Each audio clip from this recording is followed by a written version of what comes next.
بسم اللہ الرحمن الرحیم۔ رکوع نمبر 15 کا آغاز ہوتا ہے۔ اللہ تعالیٰ ارشاد فرماتے ہیں والذین کفروا بآیات اللہ ولقائہ اولئک یئسوا من رحمتی واولئک لهم عذاب علیم۔ اللہ تعالیٰ فرماتے ہیں جو لوگ اللہ تعالیٰ کی آیتوں اور اس کی ملاقات کو بھلاتے ہیں وہ میری رحمت سے نا امید ہو جائیں، کہ وہ نا امید ہو جائیں۔ وہ تمام کے تمام لوگ جو کافر اور منافق، اور اللہ تعالیٰ فرماتے ہیں کہ اس میں دنیا میں اللہ کی رحمت دنیا میں عام ہے، جس سے کافر اور مومن، منافق اور مخلص اور نیک اور بد سب کے سب یکساں طور پر مستفیض ہوتے ہیں۔ اللہ تعالیٰ سب کو دنیا کے وسائل، آسائش اور مال و دولت عطا کر رہا ہے۔ یہ رحمت الہی کی وہ وسعت ہے جسے اللہ تعالیٰ نے قرآن میں سورہ اعراف میں ارشاد فرمایا وَرَحْمَتِي وَسِعَتْ كُلَّ شَيْءٍ۔ اللہ تعالیٰ فرماتے ہیں میری رحمت نے ہر چیز کو گھیر لیا ہے، لیکن آخرت چونکہ دار الجزا ہے، آخرت چونکہ جزا کا گھر ہے، جزا کا مقام ہے، انسان نے دنیا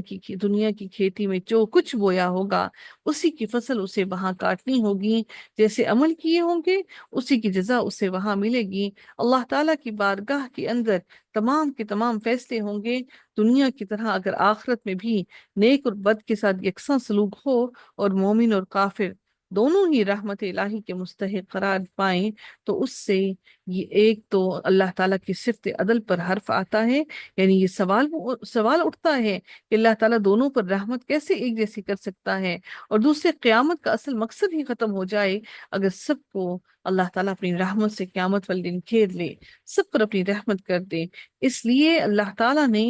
قیامت کے دن صرف اور صرف نیک لوگوں کو ان کے صلے کے طور پر جنت دی جائے گی، اور بد لوگوں کو ان کے صلے کے طور پر جہنم دی جائے گی۔ اس لیے قیامت والے دن اللہ تعالیٰ کی رحمت صرف اور صرف اہل ایمان کے لیے خاص ہوگی، جسے اللہ تعالیٰ نے یہاں پر بھی بیان کیا ہے کہ اللہ تعالیٰ کی رحمت سے، اللہ تعالیٰ کی رحمت سے وہ تمام کے تمام لوگ مایوس ہو جائیں، نا امید ہو جائیں، جو میری آیتوں کو جھٹلاتے رہے اور میری ملاقات کو بھلاتے رہے، اور ان کے لیے روز قیامت اللہ تعالیٰ نے ان تمام ان کے لوگوں کے لیے اللہ تعالیٰ نے دردناک عذاب تیار کر رکھا ہے۔ فما کانا جواب قومہ الا ان قالوا۔ اللہ تعالیٰ فرماتے ہیں کہ اللہ تعالیٰ فرماتے ہیں کہ ان کی قوم کا جواب سوائے اس کے کچھ نہ تھا، ان کی قوم کا جواب سوائے اس کے کچھ نہ تھا الا ان قالوا اقتلوه او حرقوه فانجاه الله من النار۔ اللہ تعالیٰ فرماتے ہیں کہ ان کی قوم کا جواب سوائے اس کے اور کچھ نہ تھا کہ کہنے لگے کہ اسے مار ڈالو یا اسے جلا دو۔ یعنی ان آیات سے قبل حضرت ابراہیم علیہ السلام کا قصہ بیان ہو رہا تھا، اب پھر اس کا بقیہ حصہ بیان کیا جا رہا ہے۔ درمیان میں اللہ تعالیٰ نے اپنی توحید کا اور اس کی قدرت اور طاقت کا ذکر کیا۔ بعض کہتے ہیں کہ یہ سب حضرت ابراہیم علیہ السلام کی ہی باتوں کا حصہ ہے، جس میں انہوں نے اللہ تعالیٰ کی توحید کے بارے میں دلائل دیے، جن کا کوئی جواب جب ان کی قوم سے نہیں بنا تو انہوں نے اس کا جواب ظلم اور تشدد کی اس کارروائی سے دیا، جس کا ذکر اس آیت میں ہے کہ اسے قتل کر ڈالو یا اسے جلا ڈالو۔ چنانچہ انہوں نے آگ کا ایک بہت بڑا الاؤ تیار کر کے حضرت ابراہیم علیہ السلام کو اس کے اندر پھینک دیا۔ تو ان کی قوم کا جواب سوائے اس کے کچھ نہ تھا کہ وہ کہنے لگے کہ اسے مار ڈالو یا اسے جلا ڈالو۔ اللہ تعالیٰ پھر فرماتے ہیں الا ان قالوا اقتلوه او حرقوه، آخر اللہ تعالیٰ نے انہیں آگ سے بچا لیا۔ فانجاه الله من النار۔ اللہ تعالیٰ فرماتے ہیں ان فی ذلک لآیۃ لقوم یؤمنون، اس میں ایمان والے لوگوں کے لیے بہت سی نشانیاں ہیں، بہت سی نشانیاں ہیں ایمان والوں کے لیے۔ پھر اللہ تعالیٰ ارشاد فرماتے ہیں وقال انما اتخذتم من دون اللہ اوثانا مودۃ بینکم فی الحیاۃ الدنیا۔ حضرت ابراہیم علیہ السلام نے کہا کہ تم نے جن بتوں کی پرستش اللہ کے سوا کی ہے انہیں تم نے اپنی آپس کی دنیاوی دوستی کی بنا ٹھہرا لی ہے، یعنی اللہ تعالیٰ نے یہاں پر ان کے بارے میں، یعنی یہ تمہاری قومی بت ہیں جو تم نے اجتماعی طور پر اور آپس کی دوستیوں کی بنیاد میں بنا دیے ہیں۔ اگر تم ان کی عبادت چھوڑ دو تو تمہاری قومیت اور دوستی جو تم نے آپس میں کر رکھی ہے وہ ساری کی ساری ختم ہو جائے۔ تم ان بتوں کی پرستش کے بنا پر ایک دوسرے سے دوستیاں بنا لی ہیں تم نے، اور اپنی قوم کو بھی ان بتوں کے حساب سے تم نے اپنی قومیں بنا لی ہیں کہ اس قوم کا یہ بت ہے اور اس قوم کا یہ بت ہے، اور یہ قوم اس بت کی پرستش کر رہی ہے اور وہ قوم اس بت کی پرستش کر رہی ہے۔ اس کا معنی یعنی تمہارا الہ تم میں سے کسی بھی بت پرست کا الہ ایک نہیں، اور تم لوگوں کے الہ الگ الگ ہونے کے سبب تم نے اپنی قومیں بنا رکھی ہیں۔ تو اللہ تعالیٰ نے یہاں پر یہی ارشاد فرمایا کہ حضرت ابراہیم علیہ السلام نے کہا کہ تم نے جن بتوں کی پرستش اللہ کے سوا کی ہے انہیں تم نے اپنی آپس کی دنیاوی دوستی کی بنا ٹھہرا لی ہے۔ تم سب قیامت کے دن ایک دوسرے سے کفر کرنے لگو گے اور ایک دوسرے پر لعنت کرنے لگو گے۔ اللہ تعالیٰ فرماتے ہیں کہ ثم یوم القیامت یکفر بعضکم ببعض ویلعن بعضکم بعضا، یعنی تم سارے کفر بھی کرنے لگو گے، قیامت کے دن انکار کرو گے ان سب کا، اور نہ صرف انکار کرو گے ان بتوں کا بلکہ تم لعنت کرو گے، ان سب پر لعنت کرنے لگو گے، یعنی ان ساری پر وہ بت جو تم نے بنا رکھے ہیں قیامت کے دن تم ان کا انکار بھی کرو گے، اور تم وہ تابع جن کی تم اتباع کرنے والے ہو کر رہے ہو، تم جو تابع ہو اتباع کرنے والے اور متبوع جن کی اتباع کی جا رہی ہے، سارے ہی ایک دوسرے کا انکار بھی کریں گے اور لعنت کریں گے کہ تمہاری وجہ سے ہم راہ راست سے ہٹ گئے اور غلط رستے پر چل پڑے، اور تمہارا سب کا ٹھکانہ تمہارے رب نے دوزخ کو تیار کر رکھا ہے، اور تم سب کا ٹھکانہ دوزخ ہوگا، اور تمہارا وہاں پر کوئی بھی مددگار نہ ہوگا۔ وَمَأْوَاكُمُ النَّارُ وَمَا لَكُم مِّن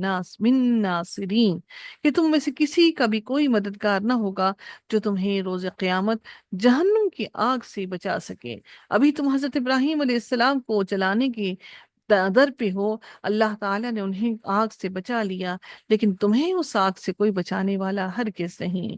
فَآمَنَ لَهُ لُوطٌ، پھر اللہ تعالیٰ ارشاد فرماتے ہیں پس حضرت ابراہیم علیہ السلام پر حضرت لوط علیہ السلام ایمان لائے۔ ابراہیم علیہ السلام پر حضرت لوط علیہ السلام ایمان لائے۔ اس کا معنی سمجھنے کو ایک یہ بھی ملتا ہے کہ اس کا معنی یہ بھی ہے کہ اس کا مطلب یہ ہے کہ حضرت ابراہیم علیہ السلام حضرت لوط علیہ السلام سے پہلے نبی مقرر کیے گئے، اس وجہ سے حضرت لوط علیہ السلام حضرت ابراہیم علیہ السلام پر ایمان لائے۔ فآمن لہ لوط، تو ایمان لائے اس پر لوط۔ وقال انی مہاجر الی ربی، اور حضرت لوط علیہ السلام نے کیا کہا کہ بس ابراہیم علیہ السلام پر حضرت لوط علیہ السلام ایمان لائے اور کہنے لگے کہ میں اپنے رب کی طرف ہجرت کرنے والا ہوں۔ یہاں پر پھر ایک بات سمجھنے کو جو ملتی ہے کہ حضرت لوط علیہ السلام حضرت ابراہیم علیہ السلام کے برادر ذات تھی، حضرت ابراہیم علیہ السلام پر ایمان لائے، بعد میں ان کو بھی صدوم کے علاقے میں نبی بنا کر بھیجا گیا، یہ حضرت ابراہیم علیہ السلام نے کہا، اور بعض کے نزدیک حضرت لوط علیہ السلام نے کہا، اور بعض کہتے ہیں کہ دونوں نے ہی ہجرت کی، یعنی حضرت ابراہیم علیہ السلام ان پر ایمان لانے والے لوط علیہ السلام کے لیے اپنے علاقے جس علاقے میں وہ مقیم تھے کوسی میں، جو حران حران کی طرف جاتے ہوئے کوفے کی ایک بستی تھی، اللہ کی عبادت کرنی مشکل ہو گئی تو وہاں سے ہجرت کر کے شام کے علاقے میں چلے گئے۔ تیسری ان کے ساتھ حضرت ابراہیم علیہ السلام کی اہلیہ سارہ علیہ السلام تھیں۔ ٹھیک ہے، تو اللہ تعالیٰ پھر مزید ارشاد فرماتے ہیں کہ اور کہنے لگے کہ میں اپنے رب کی طرف ہجرت کرنے والا ہوں۔ پھر اللہ تعالیٰ مزید ارشاد فرماتے ہیں وہ بڑا ہی غالب اور کمال حکمت والا ہے۔ وَوَهَبْنَا لَهُ إِسْحَاقَ وَيَعْقُوبَ وَجَعَلْنَا فِي ذُرِّيَّتِهِ،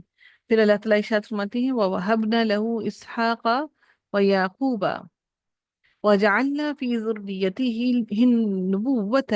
وَالْكِتَابَ وَآتَيْنَاهُ أَجْرَهُ فِي الدُّنْيَا، پھر اللہ تعالیٰ ارشاد فرماتے ہیں اور ہم نے انہیں ابراہیم کو یعنی کہ ابراہیم علیہ السلام کو اسحاق اور یعقوب علیہ السلام عطا کیے، یعنی اسحاق علیہ السلام پھر ان کے بیٹے یعقوب علیہ السلام عطا کیے، اور ہم نے نبوت اور کتاب ان کی اولاد میں ہی کر دی، یعنی حضرت اسحاق علیہ السلام سے یعقوب علیہ السلام ہوئے جن سے بنی اسرائیل کی نسل چلی، اور انہی میں سارے انبیاء ہوئے اور کتابیں آئیں۔ آخر میں حضرت محمد صلی اللہ علیہ وآلہ وسلم حضرت ابراہیم علیہ السلام کے دوسرے بیٹے حضرت اسماعیل علیہ السلام کی نسل سے نبی ہوئے اور آپ پر قرآن نازل ہوا۔ یعنی تمام کے تمام نبی حضرت ابراہیم علیہ السلام کی اولاد میں سے ہی ہوئے، اور ہم نے دنیا میں بھی اسے ثواب دیا۔ اللہ تعالیٰ فرماتے ہیں کہ اور ہم نے وَآتَيْنَاهُ أَجْرَهُ فِي الدُّنْيَا، ہم نے دنیا میں بھی اس کو اجر و ثواب دیا۔ وَإِنَّهُ فِي الْآخِرَةِ لَمِنَ الصَّالِحِينَ، اور آخرت میں تو وہ صالح لوگوں میں سے ہے۔ اس اجر سے مراد رزق دنیا بھی ہے اور ذکر خیر بھی، یعنی دنیا میں ہر مذہب کے لوگ، عیسائی، یہودی وغیرہ، حتیٰ کہ مشرکین بھی حضرت ابراہیم علیہ السلام کی عزت و تکریم کرتے ہیں، تمام کے تمام حضرت ابراہیم علیہ السلام کی عزت کرتے ہیں اور تکریم بھی کرتے ہیں ان کو، اور مسلمان تو ان کی ملت ابراہیمی کے پیروکار ہیں ہی، اور ان کے ہاں وہ محترم کیوں نہ ہوں گے۔ پھر اللہ تعالیٰ ارشاد فرماتے ہیں کہ اور آخرت میں وہ صالح لوگوں میں سے ہوں گے، یعنی آخرت میں بھی وہ بلند درجات کے حامل ہوں گے اور صالحین لوگوں میں شامل ہوں گے۔ ان لوگوں میں اللہ تعالیٰ نے ان کے لیے پہلے ہی فرما دیا، جن کے لیے انبیاء نے بھی، حضرت یوسف علیہ السلام نے بھی دعا کی کہ اے اللہ تو مجھے صالح لوگوں کے ساتھ اٹھانا۔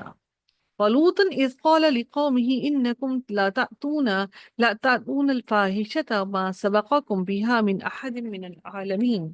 اللہ تعالیٰ فرماتی ہیں اور حضرت لوط علیہ السلام کا بھی ذکر کرو، جبکہ انہوں نے اپنی قوم سے فرمایا کہ تم اس بدکاری پر اتر آئے ہو جسے تم سے پہلے دنیا بھر میں کسی نے نہیں کیا، یعنی ایک ایسی بدکاری کی طرف تم آ گئے ہو۔ اس سے مراد وہ بدکاری ہے جس کو لواطت کہتے ہیں، جس کا ارتکاب حضرت لوط علیہ السلام کی قوم نے کیا کہ مردوں کے ساتھ سیکشول ریلیشن شپس بنانے لگے، تو انہوں نے کہا کہ تم ایک ایسی بے حیائی اور ایسی گندگی کی طرف آ رہی ہو کہ اس سے قبل کسی قوم پوری عالم میں کسی نے ایسا کام نہیں کیا تھا، یعنی اس سے پہلے یہ برائی تھی ہی نہیں۔ أَإِنَّكُمْ لَتَأْتُونَ الرِّجَالَ وَتَقْطَعُونَ السَّبِيلَ، اب انہوں نے آگے اس کو بیان کیا کہ کیا تم مردوں کے پاس بدفعلی کے لیے آتے ہو، یعنی تم شہوت کے لیے اپنی عورتوں کو چھوڑ کر، جنسی شہوت کی تسکین کے لیے اپنی بیویوں کو چھوڑ کر، تم عورتوں سے مباشرت چھوڑ کر مردوں سے ان سے مباشرت کرتے ہو، جو کہ غیر فطری اور ایک غیر طبعی طریقہ ہے، جو تم غلط رستے پر چل پڑے ہو۔ تو اللہ تعالیٰ یہاں پر فرماتے ہیں کہ أَإِنَّكُمْ لَتَأْتُونَ الرِّجَالَ وَتَقْطَعُونَ السَّبِيلَ، کہ تم مردوں کے پاس بدفعلی کے لیے آتے ہو اور راستے بند کرتے ہو۔ اس کے ایک معنی تو یہ کیے گئے ہیں کہ آنے جانے مسافروں اور گزرنے والوں کو زبردستی پکڑ پکڑ کر تم ان سے بے حیائی کا کام کرتے ہو، جس سے لوگوں کے لیے راستوں سے گزرنا مشکل ہو گیا اور لوگ گھروں میں بیٹھے رہنے میں عافیت سمجھتے ہیں۔ اور دوسرے معنی یہ ہے کہ تم آنے جانے والوں کو لوٹ لیتے ہو اور قتل کر دیتے ہو، اور ان کو کنکریاں مارتے ہو۔ تیسرے معنی اس کی یہ ہے کہ سر راہ ہی بے حیائی کا ارتکاب کرتے ہو، جس سے وہاں سے گزرتے ہوئے لوگ شرم محسوس کرتے ہیں۔ ان تمام صورتوں سے راستے بند ہو جاتے ہیں۔ امام شوکانی کیا فرماتے ہیں کہ کسی ایک خاص سبب کے تعین تو مشکل ہے، تاہم وہ ایسا کام ضرور کرتے تھے جس سے عملاً راستہ بند ہو جاتا تھا، اور قطع طریق یعنی کہ وہ راستہ کاٹ دیتے تھے، روک لیتے تھے۔ اور اس کے ایک قطع طریق کے ایک معنی قطع نسل کے بھی کیے گئے ہیں، یعنی عورتوں کی شرمگاہوں کو استعمال کرنے کی بجائے مردوں کی دبر استعمال کر کے تم اپنی نسل بھی منقطع کرنے میں لگے ہوئے ہو، کہ تمہاری نسل بھی، ظاہر ہے اگر عورتوں سے مباشرت نہیں کریں گے تو ان کی نسل تو ختم ہو جائے گی۔ تو یہاں سے اس سے مراد کچھ نے یہ بھی لیا ہے کہ وہ راستے بند کرتے ہو۔ پھر اللہ تعالیٰ مزید ارشاد فرماتے ہیں وَتَأْتُونَ فِي نَادِيكُمُ الْمُنْكَرَ، اور اپنی عام مجلسوں میں بے حیائیوں کا کام کرتے ہو۔ یہ بے حیائی کیا تھی، اس میں بھی مختلف اقوال ہیں۔ مثلا لوگوں کو کنکریاں مارنا، اجنبی مسافر کا مذاق اڑانا، مجلسوں میں مجلسوں میں بیٹھ کر وہ ہوا کو خارج کرنا، ایک دوسرے کے سامنے اغلام بازی کرنا، الزام تراشی کرنا،